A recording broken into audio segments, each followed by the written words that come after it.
তুই কি করছিস মামা? দেখো পোস্ত জ্বর এসেছে। তুই পোস্তর জ্বর এসে তুই পোস্তকে লিপস্টিক লাগাচ্ছিস, তা আবার রং পেন্সিল দিয়ে? আরে ওকে আমি তো ওষুধ লাগাচ্ছি। ও ওষুধ লাগাচ্ছিস? দেখো লিপস্টিক সাদা গায়ের মধ্যে ও এটা ওষুধ, আচ্ছা। দেখো লিপস্টিক এখানে। ও আচ্ছা, মুছেও গেছে লিপস্টিকটা, আচ্ছা। ওকে বললাম সারাদিন লিপস্টিক লাগাবে না, ও তাও আমার কথা না শুনলে। আর ওর হাতের মধ্যে কি ওটা? ওর হাতে ওর হাতে এত থার্মোমিটার। ও থার্মোমিটার, এটা ও জ্বর এসছে নাকি? হ্যাঁ। ও আচ্ছা, দেখো বন্ধুরা 190 আছে জ্বর, আচ্ছা।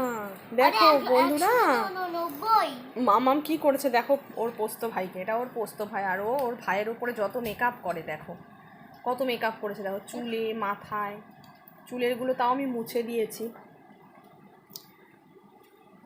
আরে ওর তো জ্বর এসেছে।